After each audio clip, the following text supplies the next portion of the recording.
सद्गुरुदेव महाराज की, श्री आनंद कंद भगवान की, आदिशक्ति जगत जननी श्री माता जी की। श्री गुरु महाराज जी के चरण सरोज की दया से हम सब कई दिनों से शिव गीता को श्रवण कर रहे हैं। तो 10वां अध्याय हमने समाप्त किया था। अब वहाँ से आगे 11वां अध्याय शुरू करते हैं।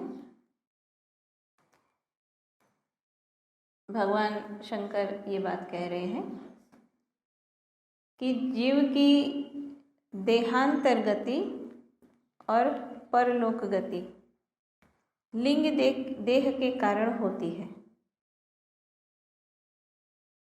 और हे नृपश्रेष्ठ, उस जीव की देहांतर गति और परलोक गति का वर्णन अब मैं करता हूँ, सावधान होकर के सुनो। देहांतर गति और परलोक गति किसकी? लिंग देह की। लिंग देह यानी जो स्थूल शरीर के समाप्त होने पर जो रह जाता है, और यहाँ अब ये समझाया जा रहा है कि ये लिंग देह यानी सूक्ष्म शरीर, सूक्ष्म शरीर भी नहीं कहेंगे, सूक्ष्म शरीर से भी एक और स्टेप आगे होता है, उसको लिंग देह कहते हैं। तो इसकी दो जगह की गति कि पहला कहा कि देहांतर गति, मतलब कि एक शरीर को छोड़ दिया और फिर दूसरे शरीर में प्रवेश किया, ये देहांतर गति कि एक शरीर से दूसरे शरीर में वो कैसे जाता है। और उसके बाद कहा परलोक गति। परलोक गति मतलब कि इस लोक को, इस संसार को त्याग करके दूसरे देह में न जाकर के किसी और लोक में जाना। ये दो तरह की गति है कि एक शरीर से दूसरे शरीर में, या इस शरीर को छोड़ करके दूसरे लोक में जाना। ये दोनों किस तरह से होता है, तो इसके बारे में जो है सुना रहे हैं। भगवान कहते हैं, मैं सुना रहा हूँ, वर्णन करता हूँ, सावधान होकर के सुनो। इस स्थूल देह से जो कुछ भोजन किया जाता है और पिया जाता है, उसी के कारण लिंग और स्थूल देह में संबंध उत्पन्न होता है और उसी से जीवन धारण होता है। तो सूक्ष्म, स्थूल, लिंग, ये जो अलग अलग तरीके का देह का वर्णन किया जाता है, लेकिन जो बात इसमें बताई गई कि भोजन तो हम सूक्ष्म शरीर से नहीं कर सकते, भोजन हम किसी और शरीर से नहीं कर सकते, भोजन हम स्थूल शरीर से ही करते हैं। लेकिन स्थूल शरीर से जो हम भोजन करते हैं या जो कुछ भी हम पीते हैं, तो उसको सिर्फ ये नहीं कहा कि स्थूल शरीर तक सीमित रहता है, लेकिन स्थूल शरीर के साथ साथ वो लिंग शरीर तक भी वो संबंध उसका स्थापित होता है, मतलब वहाँ तक वो जाता है और उसी से जीवन धारण होता है।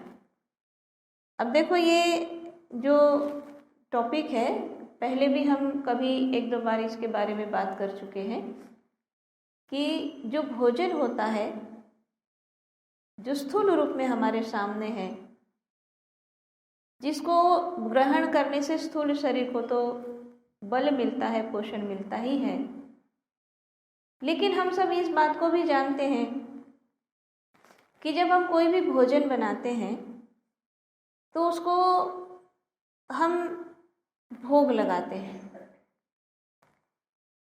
और हमको अच्छी तरह से पता है कि जो वस्तु हमने बनाई है भोग की थाली में सजा करके, चाहे मंदिर में गए हैं वहाँ भोग लगाया, चाहे गुरु महाराज जी के आगे भोग लगाया, किसी देवी देवता को भोग लगाया, लेकिन हमको अच्छी तरह से पता है कि भोग की थाली में जो रखा है वो भोग लगने के बाद भी वैसा ही मिलता है। कि समझो कि आपने भोग लगाया, 2 रोटी रखी है, 2 कटोरी सब्जी रखी है, 1 कटोरी चावल रखे हैं, तो ऐसा तो नहीं होगा कि भोग लगने के बाद 1 ही रोटी वापस मिलेगी, आधा कटोरी चावल मिलेगी, आधी आधी सब्जी मिलेगी, ऐसा तो नहीं होता है। हमको पता है भोग लगाया है मतलब जो रखा था वो ही हमको वापस मिलता है। स्थूल रूप में जो वस्तु थी वो स्थूल रूप में ही हमको वापस मिलती। 2 ही रोटी रहती उसमें, वो जैसे 2 कटोरी सब्जी थी वो ही रहती है, दाल जो 1 कटोरी थी वही रहेगी, चावल 1 कटोरी भर के थे वो ही रहेंगे, उसमें से 1 दाना भी कम होता नहीं है। लेकिन फिर भी हम कहते हमने भोग लगाया। तो उसमें से क्या ग्रहण किया गया? तो जैसा कि हम जो है बहुत सारे कर्म कांडों के अंदर भी इस बात को समझते हैं, सुनते हैं, और कई बार हमने चर्चा भी की है। और इसमें हमने एक जगह और भी इस बात को सुना था कि जो टॉपिक था कि जैसा खाओगे अन्न वैसा होगा मन। वहाँ भी ये बात की चर्चा की थी कि जो हम भोजन स्थूल रूप में रहेंगे वो तो स्थूल शरीर को मिलेगा, मन तो सूक्ष्म है? तो जिस तरह से हमारा भोजन स्थूल है फिर भी मन पर प्रभाव डालता है, तो उसमें हमने इस बात को समझा था कि भोजन जो हमारे सामने स्थूल दिखता है लेकिन वो स्थूल जो दिख रहा है वो ही नहीं है, उसके अलावा उसका सूक्ष्म भी बहुत रूप होता है। सूक्ष्म रूप में क्या क्या होता है? सूक्ष्म रूप में पहले होती है उसकी वाइब्रेशन है, उसकी एनर्जी उसकी वाइब्रेशन, और साथ ही साथ जैसे अभी खुशबू आ रही ना, किचन में कुछ बन रहा है तो ये खुशबू है ना। तो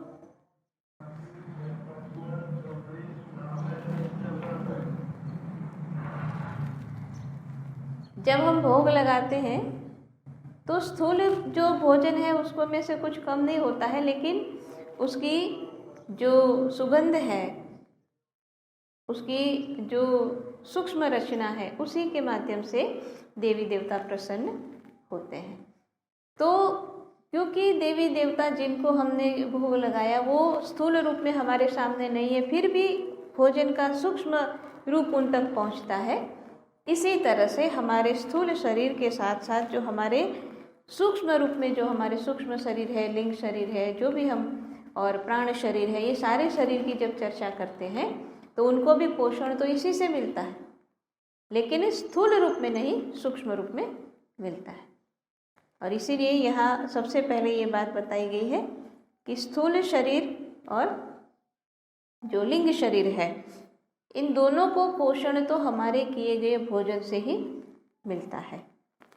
लेकिन जब कभी ऐसा होता है कि भाई किसी कारण से हमारी जो जठर अग्नि है, यानी जो हमारा डाइजेशन पावर है, अगर वो वीक हो गया, जठर अग्नि मंद हो गई, तो क्या होगा?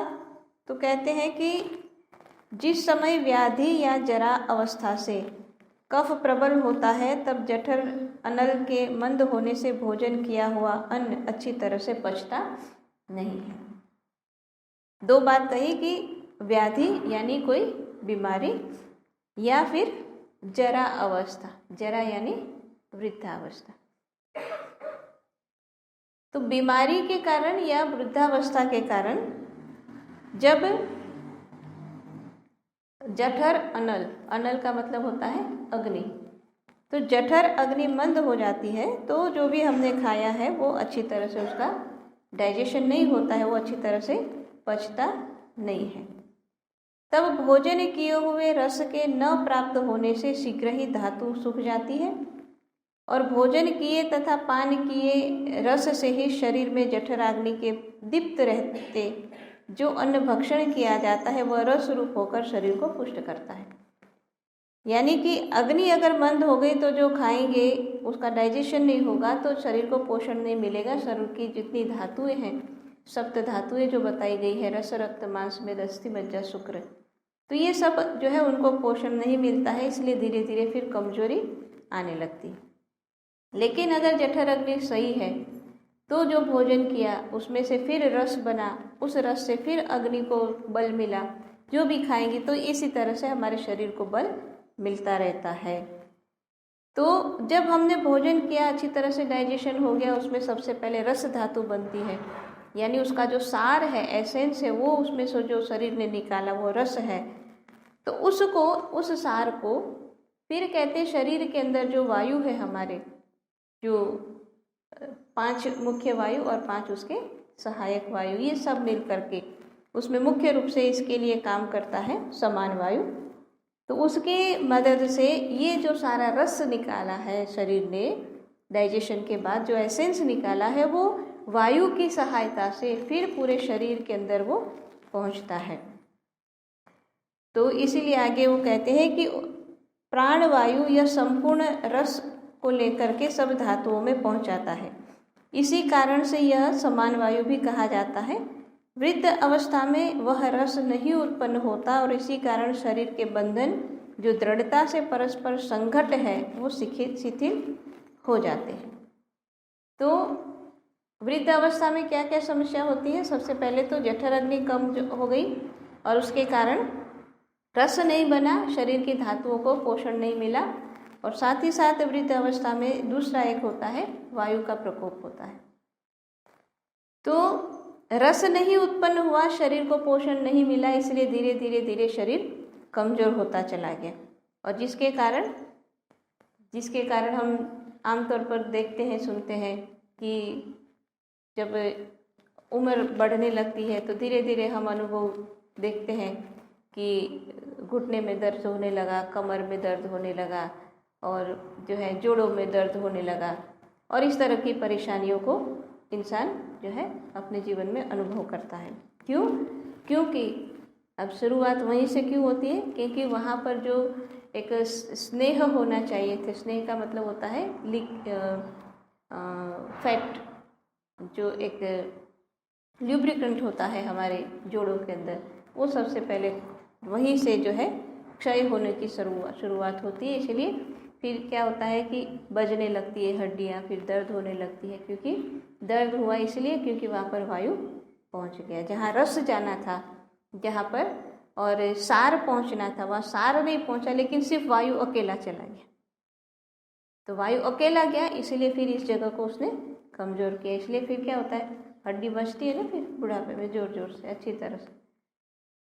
तो ये इसीलिए हुआ क्योंकि रस, जो सार बनाना था शरीर ने, उस सार को बनाने का काम कम कर दिया।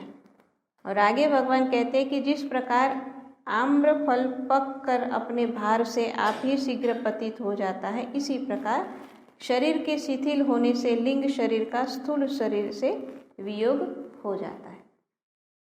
जैसे दृष्टांत दिया आम्रफल यानी आम, पेड़ पे लगा है कोई भी फल, जब तक कच्चा होता है तभी तक पेड़ से जुड़ा रहता है, पक गया तो गिर जाता है। तो जैसे आम का फल पक गया तो उसका पेड़ से वियोग हो गया, वो अलग हो गया, दूर हो गया। इसी तरह से कहते हैं कि जब शरीर शिथिल होने लगता है, यानी ये जो हमारा स्थूल शरीर है उसके अंदर वृद्धावस्था के कारण जब इस तरह के जो है परिवर्तन शुरू होने लगते हैं, वो शिथिल होता है, कमज़ोर होता है, वायु ही वायु रह जाती है, रस कम हो जाता है, बाकी धातुएं जो है क्षीण होने लग जाती है।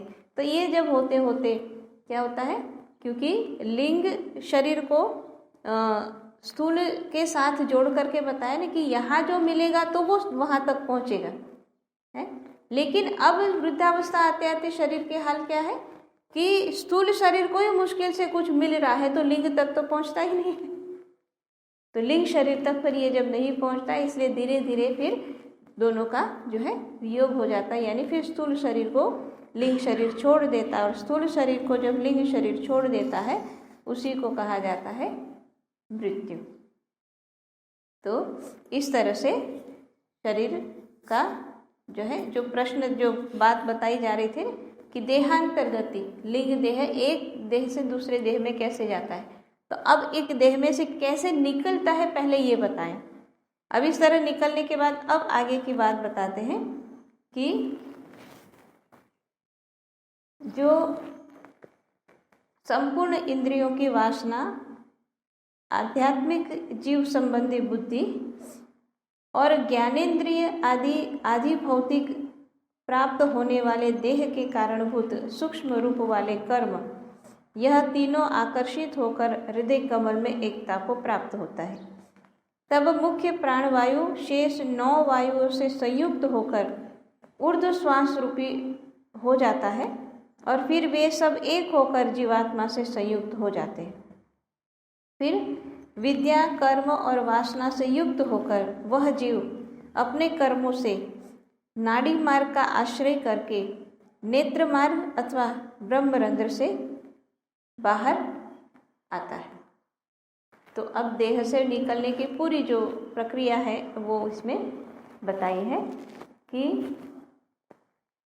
इंद्रियों की वासना और आध्यात्मिक जीव संबंधी बुद्धि, ज्ञान आदि जो इंद्रियां हैं वो, और देह के कारणभूत सूक्ष्म रूप वाले कर्म। तो कहने का मतलब कि हमारा जीवन जिस पर टिका हुआ है, किस किस पर टिका है? हमारा जीवन इंद्रियों पर, क्योंकि इंद्रियों से हम अनुभव प्राप्त करते हैं। और इंद्रियों से हम क्यों कुछ पाने की कोशिश करते हैं? क्योंकि हमारे अंदर इच्छाएं हैं। तो सबसे पहले कहा इंद्रियों की वासना, मतलब इंद्रियों से जो भी पाने की इच्छाएं हैं वो, और जिसके कारण इंद्रियों से हम कुछ न कुछ प्राप्त करते हैं। और उसको प्राप्त करने के लिए जो भी करेंगे वो हमारे कर्म होंगे। और उसके साथ साथ एक और बात है कि ये जो भी कर्म किए जाएंगे उसके लिए जो जरूरी होती है, और वो होती है हमारे अंदर बुद्धि, कि जो कहे कि हाँ करो, है ये कहने वाली बुद्धि। अब इन सब के मिलने से तो हमारा जीवन चल रहा है। लेकिन अब क्या होता है कि जब देहांतर गति होने की तैयारी है, देह को छोड़ करके जाने की तैयारी है, तो क्या हुआ? तो कहा ये जो भी था, क्या क्या, हमारी वासना, हमारी बुद्धि, हमारी इंद्रियां और हमारे कर्म, ये जो कुछ भी था धीरे धीरे एक दूसरे में लीन होने लगते हैं। इसलिए जब अंत समय आता है तो क्या होता है कि सबसे पहले इंद्रियां अपना काम करना बंद कर देती हैं। इसलिए क्या होता है कि आँख है फिर भी देख नहीं पा रहे हैं, कान है फिर भी सुन नहीं पा रहे हैं। और इस तरह से होते होते जब इंद्रियां काम ही नहीं कर रही तो इंद्रियों से कुछ करने की इच्छा भी नहीं रहेगी, चाहे तो भी नहीं कर पाएंगे। फिर उसके बाद क्या होगा कि इंद्रियां जब शिथिल हो गई तो कोई कर्म भी नहीं हो पाएगा। अब हाथ है तो ऐसे ही पड़े रहेंगे, अब उससे कुछ हिल नहीं पाएगा। आँख है तो हो सकता है खोल भी नहीं पाएंगे। तो ये इंद्रियों के माध्यम से होने वाले कर्म भी धीरे धीरे रुक जाएंगे। और इसके साथ साथ जो इन सब को संचालन करने का या कंट्रोल करने का काम करती थी बुद्धि, वो बुद्धि भी, क्योंकि उसका काम जो जिसके माध्यम से करना था वो सारी खिड़कियां बंद हो रही है, तो फिर बुद्धि भी अपना काम छोड़ देती है। अब इस तरह से क्या होगा कि जब एक दूसरे में मिलते हुए ने कि आँख की इंद्रियों की शक्ति, फिर जो है कर्मों के साथ जो कर्म करने थे उसकी शक्ति, इंद्रियों की शक्ति और जो बुद्धि है, ये सब कुछ आपस में मिल करके और फिर जो है अपने काम बंद कर दिए हैं, एक साथ एक दूसरे में मिल गई है। और इस तरह से मिल करके और फिर कहते हैं कि हृदय कमल में एकता को प्राप्त करते। हृदय कमल यानी हमारा हृदय, वहाँ पर ये सारी सिमट करके आ जाते, क्योंकि वहीं से उनका संचालन हो रहा था। संचालन कहाँ से हो रहा था? हृदय से। हमने इसी में पढ़ा था ना, हृदय का मतलब, हृदय मतलब ये हार्ट नहीं जो पंपिंग कर रहा है, लेकिन हृदय का मतलब वो जीवात्मा का स्थान है, जिसको हमने पढ़ा था ये सूक्ष्म शरीर के अंदर होता है। और वही स्थान है जो हमारे कंठ से नाभि के बीच में हृदय का स्थान बताया था। शिव गीता में हमने इस बात को समझा था। तो क्योंकि वो यहीं से फैल करके गए थे, इसलिए जब सिमटने लगे तो वापस वो कहाँ पर आए? हृदय कमल में ही पहुँच गए। और इस तरह से जब हृदय कमल में वो पहुँच गए, मतलब अब इंद्रियों ने काम छोड़ दिया, मन ने काम छोड़ दिया, बुद्धि ने काम छोड़ दिया, अब कोई कर्म नहीं हो रहा है, सब सारी एनर्जी अब वापस आ गई हमारे हृदय कमल। अब हृदय कमल में आ गए तब क्या हुआ? तब कहते हैं कि जो मुख्य प्राण वायु जो है शेष 9 वायुओं से संयुक्त होकर, क्योंकि प्राण, अपान, समान, व्यान, उदान 5 मुख्य और 5 उसके साथी, ऐसे 10 वायु, इसलिए कहा कि मुख्य प्राण के साथ शेष 9, ये 9 और प्राण मिलकर के 10 जो वायु है, ये सब क्या करेंगे कि अब जब सिमट कर सब कुछ हृदय में आ गया है, तो अब वो ये करते हैं कि ये प्राण वायु सहित सारे वायु मिल करके जो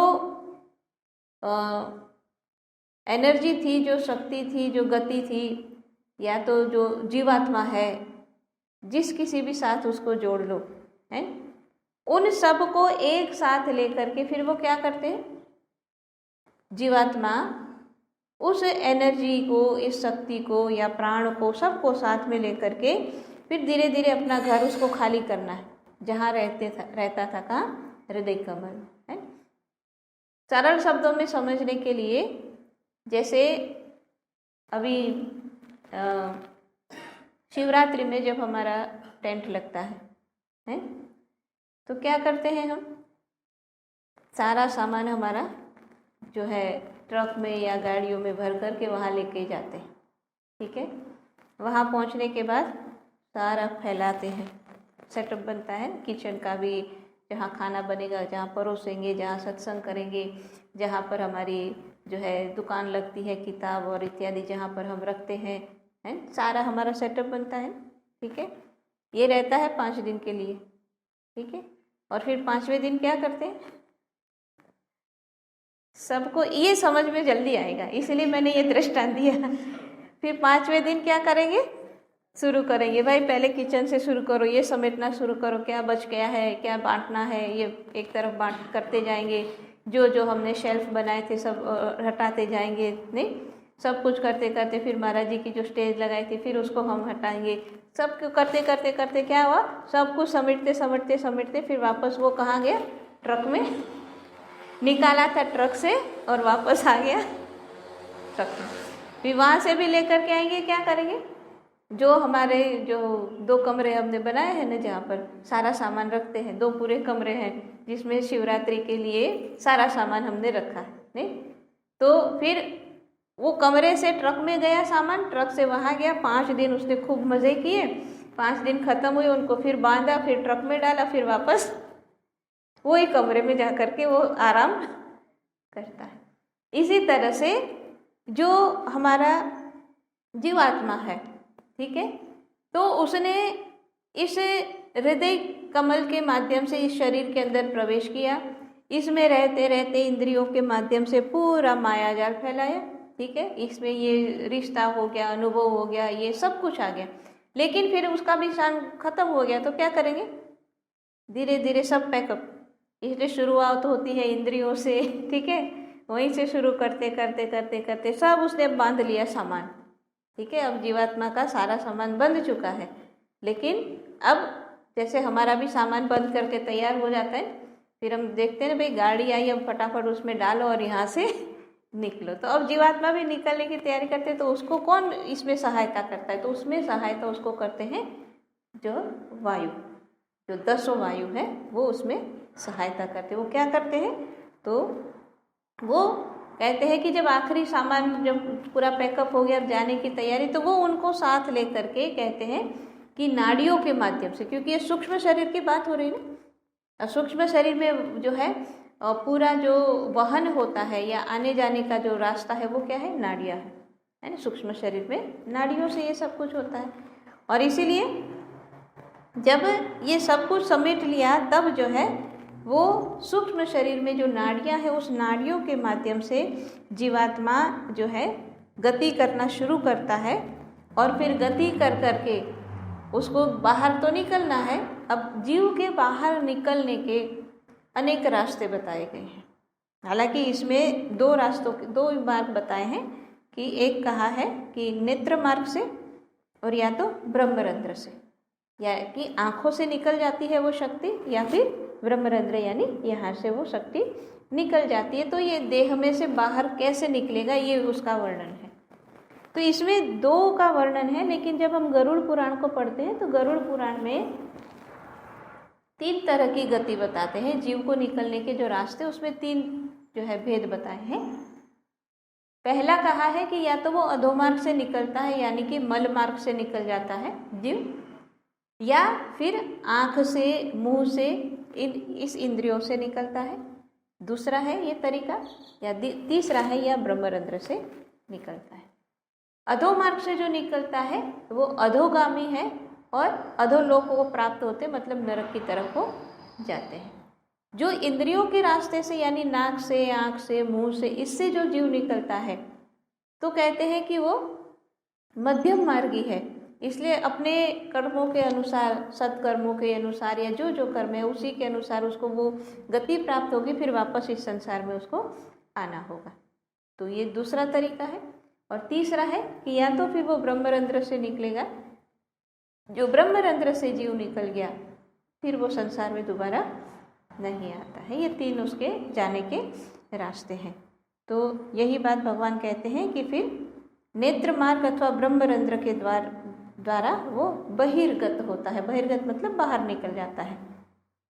अब ठीक है, ब्रह्मरंध्र से या नेत्र मार्ग से या कहीं से भी वो बाहर तो निकल गया, लेकिन जो बाहर निकला हुआ जो जीव है, जो लिंग शरीर है, उस लिंग शरीर के लिए फिर आगे अच्छी तरह से समझा रहे हैं कि जैसे घड़े को इस देश से दूसरे स्थान में ले जाते हैं, परंतु वह आकाश से पूर्ण ही जाता है। जहाँ जहाँ वह घट जाएगा उसी उसी स्थान में घट आकाश भी जाएगा। इसी प्रकार से जहाँ जहाँ लिंग शरीर गमन करता है उसी उसी स्थान में जीव जाता है। तो दृष्टांत दिया कि भाई ये तो समझ में आया कि इस रास्ते से इस तरह से लिंग शरीर जीव को साथ लेकर के बाहर निकल गया है। अब लिंग शरीर निकल गया है, जीव भी साथ में है, और इसीलिए जैसे अगर हमारे पास कोई भी वस्तु है, जैसे घड़ा इसमें दृष्टांत में बताया कि जैसे हमारे पास कोई भी वस्तु है, कंटेनर है किसी तरह का, अगर वो खाली है, ठीक है, तो उसके अंदर खाली है मतलब वस्तु नहीं है लेकिन हवा तो है। तो अब जैसे अगर समझो कि आप आश्रम में कोई वस्तु लेकर के आए थे, ठीक है, और फिर यहाँ पर रखा, प्रसाद लेकर के आए थे बर्तन में, प्रसाद यहाँ पर बांट दिया। जब जाओगे तो आपका बर्तन जो था वो खाली हो गया, प्रसाद बांट दिया, ठीक है। तो अब जब आप यहाँ से उस बर्तन को लेके जाओगे तो उस बर्तन में हवा तो है? तो वो हवा यहाँ जो रहेगी घर जाके बदल तो नहीं जाएगी कि भाई यहाँ की जो हवा है वो लाल माटी की हवा थी, जब हमने जाते जाते बोर्ड आता है नहीं भाई लाल माटी की हद पूरी थी हो गई, अब दूसरी हद शुरू हो गई, है ना। तो ऐसा तो नहीं लाल माटी की हवा बर्तन से निकल के भाई अब मैं यहाँ से आगे नहीं जाऊँगी, आगे तुम अपने घर में अपना अपना देख लेना, है ना। तो ऐसा तो नहीं होता। बर्तन जहाँ भी जाएगी उसके अंदर की जो हवा है, जो उसके अंदर का अवकाश है, आकाश है, वो वहाँ उसके साथ जाता है। इसी तरह से लिंग शरीर वो बर्तन है और उसके अंदर का जो अवकाश है वो जीव है। इसलिए लिंग शरीर जहाँ भी जाएगा तो उसी रूप में उसके साथ जीव भी जाता है। और फिर क्या होगा? तो कहते हैं कि वो अपने कर्म अनुसार दूसरे देह को प्राप्त होता है।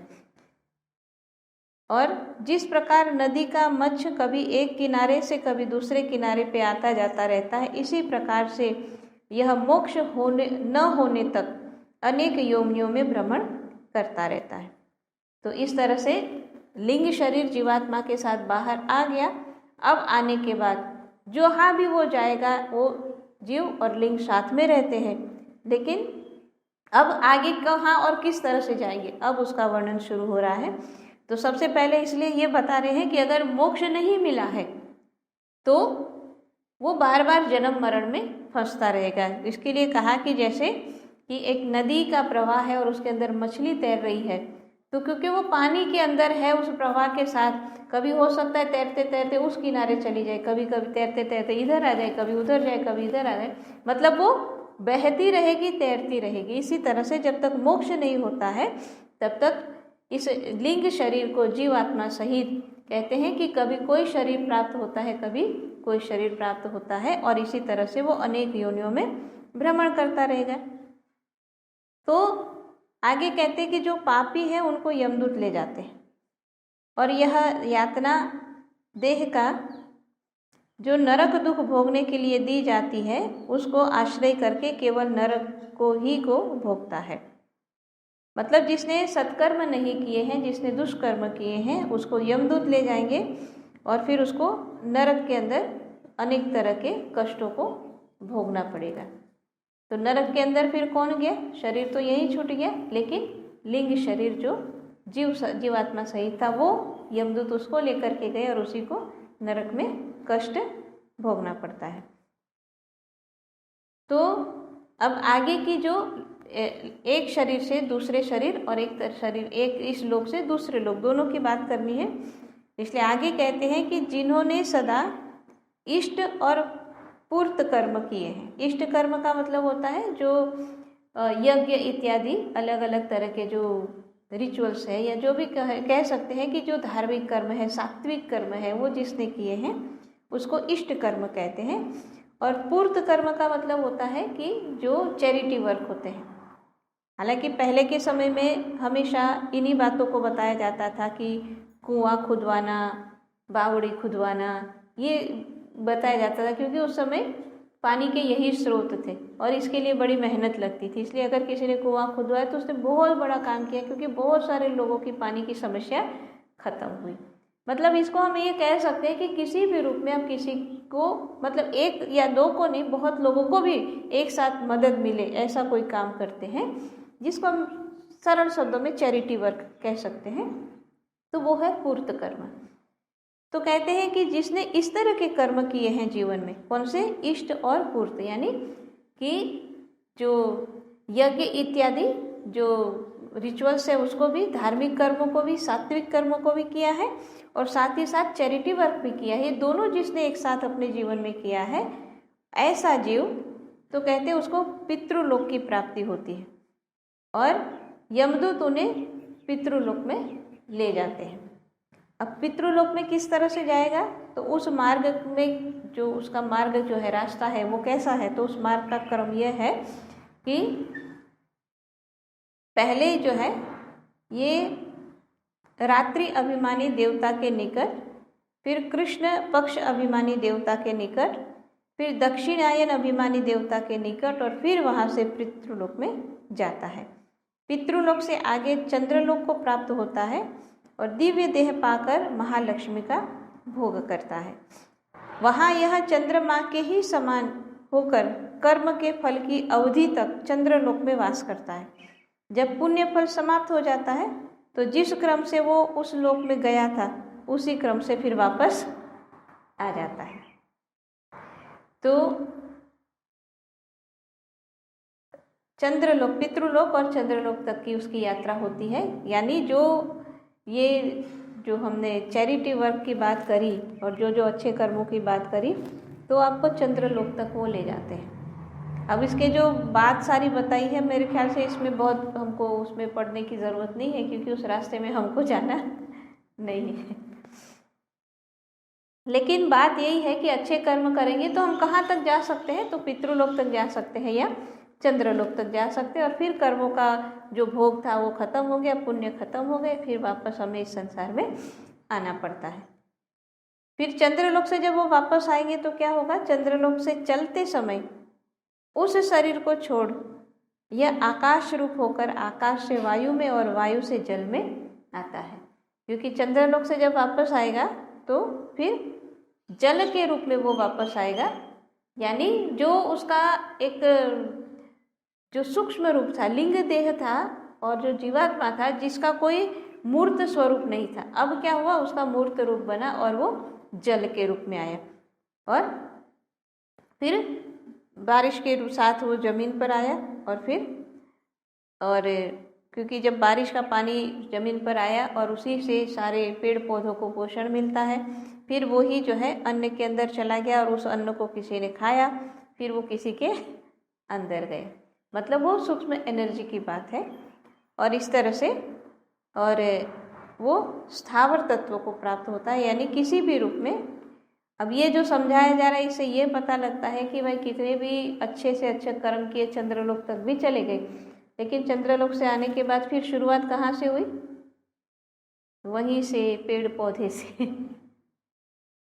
फिर ये नहीं कि वहाँ से आके फिर आपको ऊपर का स्थान मिलेगा, फिर वही उसी जगह से फिर शुरुआत होती है।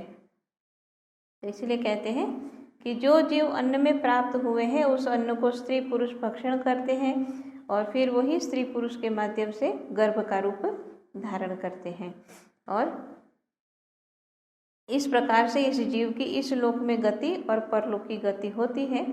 अब इसकी मुक्ति का वर्णन कहता हूँ। अब मुक्ति का वर्णन कर रहे हैं भगवान। तो जो शम दम आदि साधन संपन्न सदा अपने वर्ण आश्रम के कर्म करते हैं, फल की आकांक्षा न करके ईश्वर परायण कर देते हैं, वह मनुष्य देवयान मार्ग से ब्रह्मलोक पर्यंत गमन करते हैं। जो शम दम आदि जो साधन है, यानी कि जिसने अपने जीवन को संयम के साथ जिया है? अपनी इंद्रियों को वश में रखा है, अपने मन को वश में रखा है, और वर्णाश्रम के अनुसार, मतलब जो उसकी जिस स्थान पर उसका जन्म हुआ है अपने आश्रम के अनुसार, कि भाई ब्रह्मचर्य में है तो ब्रह्मचर्य के अनुसार, गृहस्थ में जो काम है अपनी ड्यूटी को जिसने बहुत अच्छी तरह से निभाया है, और जो भी उसने संसार में रहते हुए जितने भी कर्म किए हैं वो सारे कर्म उसने ईश्वर को अर्पण किए हैं। उसमें कोई आशा नहीं रखी कि ये करूँगा तो ये मिलेगा, तो ऐसा कर देंगे तो वैसा कर देंगे, नहीं। जो भी किया अपनी ड्यूटी समझकर किया, कभी फल की आशा नहीं रखी, जो कर्म किया भगवान को अर्पण कर दिया संयम के साथ और सात्विक जो है भाव से जिसने अपना जीवन जिया है। तो इसके लिए कहा। अब देखो शम और दम की जहाँ बात आती है तो ये जो एक तरह से कह सकते हैं कि जो संयम की बात है, तो संयम तो ज्ञान से ही आता है। बाकी उसमें क्या होता है कि कुछ हद तक इंसान अपने आप को दमन करके तो रख सकता है, लेकिन ये बात ज़्यादा समय तक टिकती नहीं है। फिर उसमें क्या होता है कि जितना जोर से दमन किया था उतने जोर से फिर विकृति भी आ जाती। लेकिन जो सही संयम समझ के साथ जो आया है, विवेक के साथ आया है, वैराग्य के साथ आया है, उनकी उसकी यहाँ पर बात है कि जब वैराग्य हो जाता है उसके बाद जो छोड़ दिया है फिर उसकी तरफ कभी नहीं जाते हैं हम। उस भाव के साथ जिसने अपने जीवन को जिया है उनके लिए कहा है कि ऐसा मानो फिर ब्रह्मलोक पर्यंत गमन करता है। अब ब्रह्मलोक में वो किस तरह से जाएंगे? तो लिखा है कि पहले ज्योति रूप को वो प्राप्त होता है, फिर उसके बाद वो जो शुक्ल पक्ष अभिमानी देवता, मतलब शुक्ल पक्ष के जो देवता होंगे, अब इसके बारे में मैं भी इतना नहीं जानती हूँ शुक्ल पक्ष में देवता कौन है, कृष्ण पक्ष के देवता कौन है, लेकिन जो कुछ भी इसमें लिखा है वो मैं बता रही हूँ। शुक्ल पक्ष के देवताओं के समीप जा कर के फिर उत्तरायण का जो है अनुसरण करते हुए उत्तरायण से और संवत्सर के निकट गमन करता है, सूर्य लोक में जाता है, फिर वहाँ से चंद्रलोक से भी ऊपर एक विद्युत लोक है वहाँ तक जाता है, और फिर वहाँ से आगे कोई कोई पुरुष जो होते हैं दिव्य देह को प्राप्त करके ब्रह्मलोक में जाता है, और जो एक बार ब्रह्मलोक में चला जाता है फिर वहाँ से वापस यहाँ नहीं आता है। तो ज्योत स्वरूप होता है, और उसके बाद उत्तरायण, यानी जैसे हम उत्तरायण को दो रूप में समझते हैं। उत्तरायण का एक कहते हैं कि जो अभी हम 14 जनवरी को मनाएंगे उत्तरायण, अभी 15 जनवरी को मनाते हैं उत्तरायण, एक तो शब्द है, लेकिन उत्तरायण का मतलब जो हमारा उत्तर और ये दक्षिणायन है, तो जो यहाँ से निकला है ब्रह्मरंध्र से है उत्तरायण से, तो उसके लिए कहा है कि उत्तरायण के रास्ते से जब वो गया है तो सूर्यलोक, मतलब ये प्रकाश की ही बात है, सूर्यलोक की बात हुई, मतलब सूर्य क्या है? प्रकाश है, नहीं कि जब उसने शरीर त्याग किया तो ज्योति रूप को प्राप्त हुआ, और वहाँ से आगे जब बढ़े तो सूर्यलोक यानी वो प्रकाश में ही मिल गए। प्रकाश में मिलने के बाद फिर उससे भी ऊपर जो कहा विद्युत लोक, विद्युत को हम एक एनर्जी के रूप में भी समझ सकते हैं। विद्युत का मतलब होता है इलेक्ट्रिसिटी, बिजली है, बिजली। तो बिजली क्या है? बिजली एक शक्ति है, नहीं? तो ज्योत से प्रकाश रूप में जा करके फिर वो शक्ति के रूप में हो जाता है, और एक सूक्ष्म रूप शक्ति का लेकर के फिर जो है ब्रह्मलोक में वो पहुंच जाता है। और फिर जब वो उस ब्रह्मलोक तक जब पहुंच गया कि उसने प्रकाश का भी त्याग कर दिया, सिर्फ शक्ति के रूप में वहाँ पर है, तो फिर वापस उसको संसार में आना नहीं होता है, यानी जन्म मरण से उसकी मुक्ति हो जाती है। तो ब्रह्मलोक को प्राप्त होकर के दिव्य देह को आश्रित होकर के वह जीव रहता है और उस दिव्य देह से ब्रह्मलोक में अनेक प्रकार के भोगों को भोगता हुआ बहुत समय तक उस स्थान में वास करता है। ब्रह्मा जी के साथ वो मुक्त हो जाता है, फिर उसकी आवृत्ति नहीं होती, मतलब फिर से उसका जन्म संसार में नहीं होता है। तो जिस प्रकार से स्वप्न में देखी हुई सृष्टि जागृत होते ही लय हो जाती, इसी प्रकार से ब्रह्म ज्ञान प्राप्त होने से यह सब सृष्टि लय हो जाती है। और जिन्होंने केवल पाप ही किए हैं और उपासना तथा पुण्य कर्मों से रहित है, उनकी तीसरी गति अर्थात नरक की प्राप्ति होती है। तो स्वप्न में देखी हुई सृष्टि जागृत होते ही लय हो जाती, मतलब जैसे स्वप्न टूट गया तो पता है जो देखा था वो खत्म हो गया। इसी तरह से जब मनुष्य को ज्ञान की प्राप्ति होती, आत्मज्ञान की प्राप्ति होती, तो सत्य का ज्ञान हो जाता है। इसीलिए जो असत्य है वहाँ से मन हट जाता है, ये यहाँ कहने का मतलब है। लेकिन जो अपने जीवन के अंदर और पुण्य कर्म नहीं करता है और पाप ही कमाता है, उनके लिए कहा कि फिर उसको नरक की प्राप्ति होती है। तो नरक जो अनेक प्रकार के नरक है, रौरव है, महारौरव है, घोर नरकों को भोग करके पीछे शेष कर्मों के अनुसार क्षुद्र जंतुओं के शरीर को वो प्राप्त होता है। पृथ्वी में लीख, मच्छर, डांस आदि जन्म लेता है। इस प्रकार से जीव की गति तुमसे वर्णन की, अब क्या सुनने की इच्छा है। तो 3 गति बताई कि या तो उत्तरायण के मार्ग से सूर्यलोक को पहुँचे, वहाँ से ब्रह्मलोक को पहुँचे, मुक्ति की प्राप्ति की, या फिर पितृलोक के मार्ग से चंद्रलोक तक गए, वहाँ पर अपने पुण्यों का फल भोगा, फिर वापस संसार में आए। या तीसरी गति है कि फिर वो नरक में पहुँचे, नरक में जाकर के अपने जो पाप कर्म है उसको उसके फलों को भोगा और उसके बाद फिर संसार में आए और मच्छर इत्यादि जो तुच्छ योनि है उस योनि को वो प्राप्त करते हैं। ये अलग अलग जो देहांतर और लोक परलोक की गति, इसके बारे में ये सारी बातें बताई। अब भगवान पूछते हैं कि और क्या सीन सुनने की इच्छा है। तो अब भगवान रामचंद्र जी पूछते हैं कि हे भगवान, आपने उपासना और कर्म फल से अनेक प्रकार से चंद्रलोक और ब्रह्मलोक की प्राप्ति वर्णन की, सो यथार्थ है। गंधर्व आदि लोक और इंद्र आदि लोकों में किस प्रकार से भोग प्राप्त होते हैं? कोई देवता, कोई इंद्र और कोई गंधर्व होता है। हे शंकर, यह कर्म का फल है व उपासना का फल, सो कृपा करके वर्णन कीजिए, इसमें मुझे बड़ा संदेह है। तो अब जिन जिन गतियों के बारे में बताया उसके अलावा जो छूटा उसको भगवान ने फिर याद देना है कि ठीक है, चंद्रलोक में चले गए या सूर्यलोक में चले गए, मुक्ति मिल गई, नरक में गए, लेकिन और भी तो बहुत सारे लोक है। तो जिसके लिए कहा गंधर्व होते हैं, तो कहा कौन गंधर्व बनता है या कौन देवता बनता है या कौन इंद्र बनता है? तो किस फल के स्वरूप, मतलब कौन का मतलब कौन सा ऐसा कर्म किया जिस कर्म के फल स्वरूप कोई गंधर्व लोक तक जाएगा, कोई इंद्र लोक तक जाएगा, तो वो कौन कौन से कर्म है? तो भगवान शंकर अब उसका जवाब दे रहे हैं कि शिव जी बोले कि उपासना और शुभ कर्म इन दोनों ही के योग से फल प्राप्त होता है। वह हम वर्णन करते हैं। जो मनुष्य युवा, सुंदर, शूर, निरोगी और बलवान हो, वह यदि सप्त द्वीप युक्त पृथ्वी को निष्कंटक भोग करता हो, उसका नाम मनुष्य का आनंद है। और यह आनंद साधारण मनुष्य को देह प्राप्त होने वाले आनंद से कई गुना अधिक होता है। अब ये जो है ना, थोड़ा सा ध्यान से समझने वाली बात है कि यहाँ पूछा गया है गंधर्व और इंद्र की बात, लेकिन अब भगवान ने समझाने शुरुआत की तो मनुष्य के आनंद से, मनुष्य को क्या प्राप्त होता है वहाँ से शुरू हुआ कि एक तो है कि मनुष्य का शरीर प्राप्त हो गया है। मनुष्य का शरीर पाने के बाद जो भी इंद्रियों के थोड़े मोड़े सुख मिलते हैं, मनुष्य उसमें सुखी रहता है। ठीक है, जैसे हम लोग अक्सर इस बात को अलग रूप में समझते हैं कि भाई एक व्यक्ति है कि भाई जिसकी छोटी सी झोपड़ी है और मुश्किल से कभी खाना मिला कभी नहीं मिला है, वो भी मनुष्य है, उसका भी जीवन बीत रहा है। लेकिन एक मनुष्य है कि जिसके लिए भगवान कह रहे हैं कि सप्त द्वीप युक्त पृथ्वी का निष्कंटक भोग्य, मतलब सारी पृथ्वी पर उसका आधिपत्य है, सारे पृथ्वी का राज वो भोग रहा है।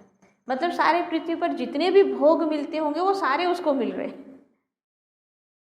एक है कि जिसको भोजन भी नहीं मिल रहा है, और एक है कि जिसको जितने संसार में भोग है वो सारे भोग उसको मिल रहे हैं। तो उस व्यक्ति जिसको भोजन भी नहीं मिल रहा है, उससे जिसको कई तरह के भोग, सारे भोग जिसको प्राप्त हो रहे, उसका आनंद तो कई गुना हो गया ना, है।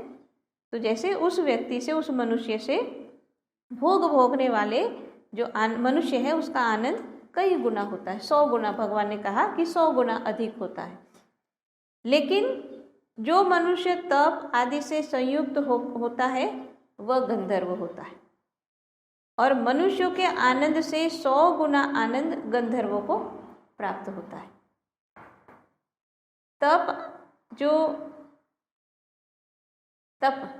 तप के बारे में हम बहुत बार बात कर चुके हैं, इसलिए उसके लिए ज़्यादा नहीं समय देंगे कि जो तप करता है, तप का माध्यम से अपने आप में कुछ प्राप्त भी करता है, कुछ परिवर्तन भी करता है।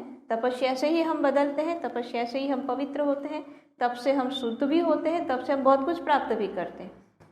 तो जिसने अभी इस समय में मनुष्य के शरीर को प्राप्त करके, जिसने तप में यानी कुछ पाने के पीछे अपना समय लगाया है, तो वो फिर गंधर्व होता है। क्योंकि जब हम गंधर्वों की बात सुनते हैं तो गंधर्वों के लिए जनरली हम क्या सुनते हैं, हालांकि किसी को इतना ज़्यादा हम भी नहीं जानते, किसी को हमने ज़्यादा वर्णन उसके बारे में करते या हमने कहीं पढ़ा भी नहीं है, लेकिन गंधर्व के लिए जो भी कहा जाता है जनरली यही कहा जाता है कि एक तो कि स्वर्गलोक में या उनका गंधर्वलोक अलग है जिस तरह से इसमें बता रहे हैं, लेकिन उनकी विशेषता क्या होती है कि उनके अंदर कोई ना कोई विशेष गुण होते हैं। जैसे कोई है कि बहुत अच्छा गा रहा है, कोई अच्छा म्यूजिक बजा रहा है, कोई है तो बहुत सुंदर है। तो इसी तरह के विशेष गुण युक्त जो होते हैं वो गंधर्व होते हैं। कभी हमने ऐसी कोई कहानी नहीं सुनी कि गंधर्व था, बड़ा बदसूरत था, उसको कुछ भी नहीं आता था। ऐसे तो कोई गंधर्व की कहानी है नहीं।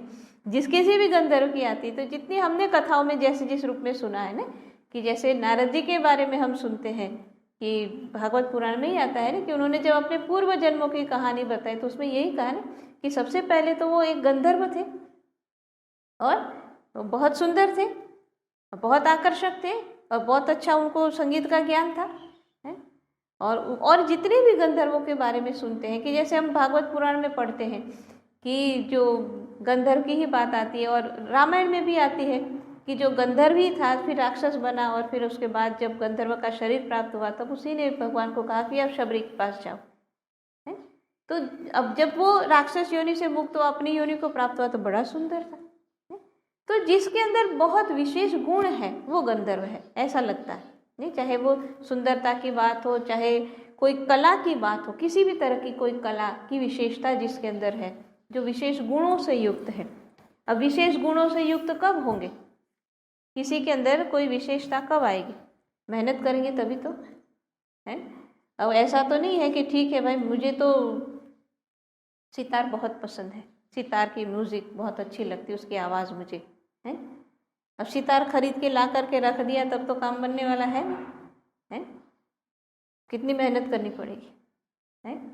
और सितार बजाने की या ये जो इंस्ट्रूमेंट होते हैं ना, जो स्ट्रिंग इंस्ट्रूमेंट, वो जो बजाते हैं उनको पता है। फिर यहाँ निशान बनते हैं, सितार बजाते हैं ना तो उंगली कटती है, लेकिन फिर भी वो लगे रहते, मेहनत करते रहते, उनको सब तरफ से मन को हटा के उसी में रख लगाते। ये तप है उनका, और इस तरह का तप करेंगे तब तो कुछ उसको प्राप्त होगा नहीं। चाहे फ्लूट बजाने की बात हो, कोई संगीत की बात हो, चाहे कुछ भी संसार का ज्ञान पाना है नहीं। जो 64 कलाएं जो बताई जाती है, जिसमें नारद जी स्वयं बहुत निपुण थे 64 कलाओं में, ये 64 कला में से कुछ भी हो सकता है जिसमें अगर आपको जो है निपुण होना है। निपुण होने का मतलब उसमें आपको मास्टरी प्राप्त करनी है, तो उसके लिए तो मेहनत करनी पड़ेगी, और वो मेहनत ही तप है। तो इस तरह से जिसने मेहनत की है खूब किसी चीज़ में मास्टरी पाने के लिए, तो फिर वो गंधर्व बनेगा, गंधर्व लोक में जाएगा, क्योंकि उसको मास्टरी मिल गई। लेकिन फिर आगे कहते हैं, अब जैसे अब एक स्टेप बाय स्टेप बता रहे हैं कि जैसे एक गरीब आदमी जिसको कुछ भी नहीं मिला, उससे जिसको भोग मिल रहे थे, उसका आनंद 100 गुना ज़्यादा है क्योंकि उसके पास बहुत कुछ है। लेकिन उस व्यक्ति से जिसको बहुत भोग मिल रहे, उससे भी गंधर्व का आनंद 100 गुना है। क्यों? क्योंकि उसमें वहाँ पर एक संतुष्टि है उसके पास कि मैंने कुछ किया, उसके पास कुछ कला है। नहीं? भोग भोगने वाले के लिए क्या है कि ठीक है वो दूसरों पर डिपेंड है ना, उसका आनंद दूसरों पर डिपेंड है, अगर ये मिला तो खुश रहेगा, नहीं मिला तो नहीं। लेकिन जिसने अपने आप को इस काबिल बनाया है कि जो अपने, समझो कि किसी को गाने का बड़ा अच्छा आता भी है और शौक भी है, तो उसका गाने का जो आनंद है वो उस पर तो डिपेंड नहीं है ना, किसी और पर तो डिपेंड नहीं है। वो जब भी गाएगा उसको आनंद आएगा है। इस तरह की जो भी कला है अपने लिए होती है ना, जो अपना खुद का आनंद बढ़ाने के लिए, तो किसी पर डिपेंड नहीं है वो सारी बातें। इसलिए कहा कि भोग से मिलने वाले आनंद से गंधर्व लोक का आनंद 100 गुना ज़्यादा है, क्योंकि वो अपनी मस्ती में है, उसको किसी की परवाह रहती नहीं है, इसलिए वो आनंद 100 गुना ज़्यादा है। फिर उससे आगे कहते हैं कि इसी प्रकार से ऊपर से ऊपर जैसे जाते हैं तो पितृलोक, देव आदि लोक, जितने भी लोक हैं एक से ऊपर एक दूसरा, उन सब में आनंद बढ़ते चला जाता है। गंधर्व लोक से हो सकता है पितृलोक में 100 गुना ज़्यादा हो, पितृलोक से चंद्रलोक में 100 गुना ज़्यादा है, उससे ज़्यादा 100 गुना देवलोक में है। इस तरह से जितने एक से एक 14 लोक की बात है, इतने उत्तर जाएंगे उतना आनंद जो है उतने गुना बढ़ते चला जाता है। तो इसलिए कहते हैं कि जैसे देवताओं में भी फिर इंद्र है, बृहस्पति है, फिर ब्रह्मलोक है, जैसे जैसे ऊपर बढ़ते चले जाएंगे ये आनंद 100 गुना अधिक बढ़ता जाता है। ये भगवान शंकर ने सारा अलग अलग लोक की बात की, लेकिन अब जो कह रहे हैं ना वो बहुत अच्छी बात है, बहुत खुशी प्राप्त होगी उसको सुन करके, एक अंदर से आनंद हो जाएगा। भगवान आगे कहते हैं, इतने सारे आनंद का वर्णन करने के बाद कहते हैं कि ज्ञान के आनंद से अधिक आनंद तो कहीं पर,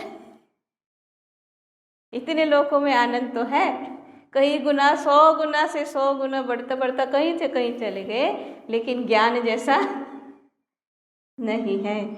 क्योंकि कारण भी दिया है, क्योंकि ज्ञानी को किसी वस्तु की अपेक्षा नहीं है, कहीं से भय नहीं है। तो जो निष्पाप है, निष्काम है और भगवत उपासना करने वाले हैं, वो अनुक्रम से उत्तर जो आनंद है उसको प्राप्त करते हैं। और आगे कहते हैं कि यह जो कुछ भी आनंद है वो आत्मज्ञान की बराबरी में नहीं है, यानी कि आत्मज्ञान का अनुष्ठान करना सबसे उचित है। जितने संसार के अंदर सुख है, जितने संसार के आनंद है, आत्मज्ञान या ज्ञान की बराबरी में वो कुछ भी नहीं है। ये शिव गीता पढ़ रहे हैं हम, शिव जी जो वाणी है वो हम पढ़ रहे हैं, और यही जो बात है कि ज्ञान में जो है वो संसार में कहीं, संसार के मतलब ये नहीं दुनिया की बात है, मतलब यहाँ तो सारे लोगों की बात हो गई कि देवलोक भी आ गया, पितृलोक भी आ गया, गंधर्व लोक भी आ गया, सूर्यलोक, चंद्रलोक, पता नहीं और कितने लोग हो गए, सारे लोग की बात आ गई। उस सब में चाहे कितना कुछ मिल सकता है, लेकिन आत्मज्ञान की बराबरी वो नहीं कर सकते हैं। आत्मज्ञान अपने आप में उसका जो आनंद है उसकी बराबरी कहीं भी नहीं कर सकते हैं। और इसीलिए अब इसको जब पढ़ते हैं तो वो बात याद आती है। इसीलिए लंकिनी ने कहा कि धरिए तुला एक अंग, तुले न ताहि सकल मूली, सो सुख लो सत्संग। भी ये बराबरी कभी हो सकती नहीं है। आगे भगवान कहते हैं कि जो ब्राह्मण ब्रह्मवेत्ता है, कर्म उपासना से कुछ प्रयोजन नहीं है, और न उसकी कर्म से कुछ बुद्धि, न कर्म से कुछ वृद्धि और न करने से कुछ हानि भी नहीं है। जो शास्त्र ने विहित कर्मों का विधान और निषिद्ध कर्मों का निषेध किया है, वह जब तक ज्ञान नहीं तब तक प्राप्त है, तब तक है। ज्ञान होने के पश्चात कुछ भी नहीं है। यदि ज्ञानी लोक स्थापन के निमित्त कर्म करे तो भी कुछ हानि नहीं है। इसी कारण से ज्ञानवान सबसे श्रेष्ठ है। जो कोई पुण्यवान ज्ञानी जानकर कर्म करता है उसके पुण्य का फल अक्षय होता है। तो ये जो बात पढ़ी ना कुछ समझ में नहीं आया, लेकिन मैं सरल शब्दों में कहूँ, यहाँ भगवान ये कह रहे हैं कि आत्मज्ञान की महिमा सुना दी कि आत्मज्ञान सबसे श्रेष्ठ है, उसका आनंद कहीं किसी की बराबरी नहीं करता, आत्मज्ञानी बनना सबसे श्रेष्ठ है। लेकिन फिर इसके साथ ये भी कहा कि जो बहुत सारे संसार के अंदर बहुत लोगों के अंदर ये सवाल भी होते हैं, क्या होते हैं कि बहुत सारे कर्मकांड हैं, बहुत सारी बातें हमको ज्ञान लेने से पहले हम करते थे कि ये करना पड़ेगा, नहीं तो ये नाराज हो जाएंगे, ये देवता को खुश करो, फलाना को ये करो ये करो, या बहुत सारे जो निषेध भी थे और बहुत सारी करने की भी बात बताई जाती थी। लेकिन यहाँ भगवान स्पष्ट शब्दों में कह रहे हैं कि जो शास्त्रों में विहित कर्मों का विधान और निषिद्ध, मतलब शास्त्रों में जो वर्णन है कि आपको ये करना चाहिए और आपको ये चीज़ें छोड़ देनी चाहिए, शास्त्रों में जिसका वर्णन है ये तब तक है या उसके लिए है जब तक ज्ञान नहीं मिला। और लिखा है ना कि जब वह केवल जब तक ज्ञान नहीं तभी तक है, मतलब जो शास्त्रों के सारे नियम हैं उसके लिए भी कह दिया कि ज्ञान नहीं पाया है तब तक उसमें उलझते रहे हुए, लेकिन जैसे ज्ञान पा लिया है तो फिर उसके निमित्त ये सब कुछ रहता नहीं है। क्या? ये जो शास्त्रों के सारे नियम है कि ऐसा नहीं करोगे तो ये करना पड़ेगा, ये नहीं किया तो यहाँ चले जाओगे, इस श्लोक में चले जाओगे, ये हो जाएगा वो हो जाएगा, ये सारी बातें कहते ज्ञान पाने के बाद जो उसमें ज्ञान में जो स्थित हो गया है उसके लिए कुछ नियम रहते नहीं है। और इसीलिए आगे कहते हैं कि जिस फल को मनुष्य करोड़ ब्राह्मण के भोजन करने से प्राप्त करता है वह फल एक ज्ञानी को भोजन कराने से प्राप्त हो जाते हैं। मतलब कि 1 करोड़ ब्राह्मणों को भोजन करवाने पर जितना पुण्य मिलना है उतना एक ज्ञानी को भोजन कराने से मिल जाता है। जो वस्तु ज्ञानियों को दिया जाता है वो करोड़ गुना मिलती है। जो मनुष्यों में अधम ज्ञानी की निंदा करता है वह क्षय रोग को प्राप्त होकर के मृतक हो जाता है, कारण कि ज्ञानी साक्षात ईश्वर है। तो सारी बातों को समझाने के बाद आखिर में भगवान जो है जो सारे समस्याओं का समाधान जिससे होना है उस आत्मज्ञान की ही बात करते हैं। इसलिए भगवान कृष्ण ने भी इसलिए कहा कि ज्ञानी मुझे सबसे प्रिय है और ज्ञानी मेरे ही बराबर है, मुझ में और ज्ञानी में कोई फर्क नहीं है। और इसी तरह से ये भगवान शंकर भी ये बात समझा रहे हैं, इसलिए कहा कि ज्ञानी के साथ आप जितना भी व्यवहार करते हो अनेक गुना आपको बदले में मिलता है? इसलिए ज्ञानी के साथ अगर दुर्व्यवहार किया तो अनेक गुना हो जाएगा और सद्व्यवहार किया तो भी अनेक गुना हो जाएगा। तो ये जो लिंग शरीर सूक्ष्म लिंग शरीर और जीवात्मा की गति की जो बात थी कि कहाँ से एक शरीर से दूसरे शरीर में कैसे जाता है और इस लोक से दूसरे लोक में कैसे जाता है, वापस कैसे आता है, और दूसरे लोकों में कहाँ कहाँ तक गति है, कहाँ कहाँ तक जाते हैं और कैसे वहाँ से वापस आती, ये पूरा वर्णन था। और इसके बाद भगवान कहते हैं कि हे रामचंद्र, जो निर्गुण को कठिन समझते हैं वह पहले सगुण उपासना करें। किसी भी सगुण उपासना करने वाले की अधोगति नहीं होती है, इसी कारण सगुण रूप की उपासना करके सुखी हो। तो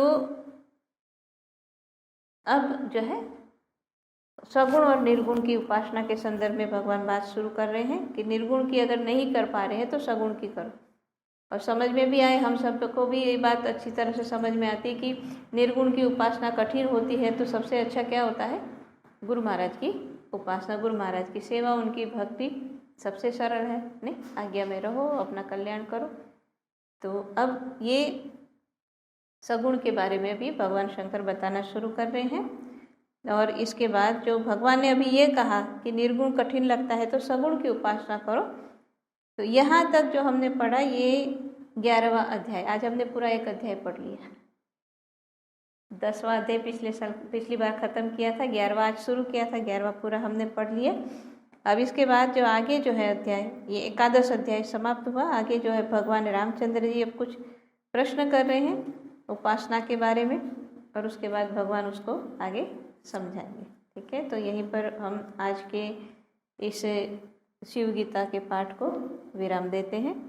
और जो भी सुना समझ में आया ऐसा ही था, लेकिन समझ में आ ही गया है तो अब सारा सब कुछ समझ में आया चाहे नहीं आया, लेकिन एक बात समझ में आ गई कि ज्ञान से बढ़कर के कुछ नहीं है। बस यही इसका सार था, ये समझ में आ गया तो सब कुछ समझ में आ गया। बोलिए श्री सद्गुरुदेव महाराज की, श्री आनंद कंद भगवान